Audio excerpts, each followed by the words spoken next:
નમસ્કાર મિત્રો, આજે ગુજરાત રાજ્યના 6 મહાનગરપાલિકાના મતગણતરીનો દિવસ હતો. 6 મહાનગરપાલિકા લગભગ 25 કે તેનાથી પણ વધુ વર્ષોથી ભારતીય જનતા પાર્ટી પાસે છે.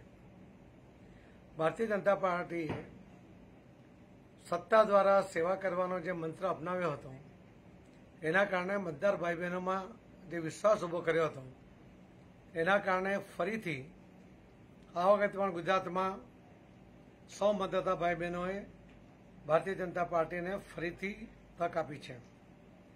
આદરણીય પ્રધાનમંત્રી શ્રી નરેન્દ્ર મોદી સાહેબ દ્વારા ગુજરાતમાં મુખ્યમંત્રી હતા ત્યારે અને પ્રધાનમંત્રી બન્યા પછી પણ જે રીતે ગુજરાતની કાળજી લેવામાં આવે છે, જે રીતે અનેક યોજનાઓ દ્વારા ગુજરાતને આગળ વધારવાનો પ્રયત્ન થાય છે અને એના કારણે લોકોમાં એક વિશ્વાસનું વાતાવરણ પણ છે.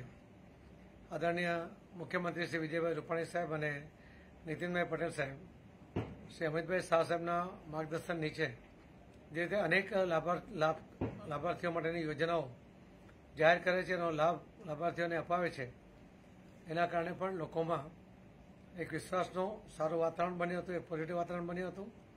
ભારતીય જનતા પાર્ટીના પેજ કમિટીના સદસ્યો જે રીતે એમણે મતદાન કરવા માટે મતદાતાઓ સાથેનો સંપર્કનો ઉપયોગ કર્યો તો મતદાન તો વધ્યું જ, પરંતુ ભારતીય જનતા પાર્ટીના તરફેણમાં વધ્યું અને કેટલી જગ્યાએ કોંગ્રેસનો એકડો નીકળી ગયો.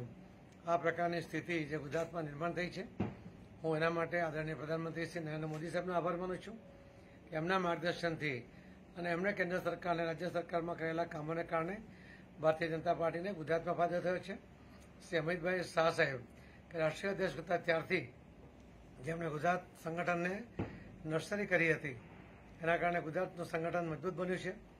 શ્રી વિજયભાઈ રૂપાણી સાહેબ અને નીતિનભાઈ પટેલ સાહેબની સરકારે અનેક લોકોના જે કામો કર્યા, જે યોજનાઓ જાહેર કરી, એના કારણે ગુજરાતના મતદારોનો મત ભારતીય જનતા પાર્ટીના તરફેણમાં પડ્યો છે. હું એમને પણ આભાર માનું છું, મતદાતા ભાઈ બહેનોનો વિશેષ રૂપે આભાર માનું છું અને એમને મૂકેલો વિશ્વાસ તૂટવા નહીં દઈએ એવી એમને ખાતરી પણ આપું છું. કાર્યકર્તાઓને વિશેષ અભિનંદન આપું છું કે એમણે જે ટાર્ગેટ લીધું હતું એ એચીવ કર્યું છે. જે અપેક્ષા હતી લોકોની પરિણામની, એ પૂર્ણ પરિણામ મેળવવાનો એમણે જે સફળ પ્રયત્ન કર્યો છે, એટલા માટે સૌ પેજ કમિટીના સદસ્યો સહિત સૌને ખૂબ ખૂબ અભિનંદન. ફરીથી સૌનો આભાર. ધન્યવાદ. ભારત માતા કી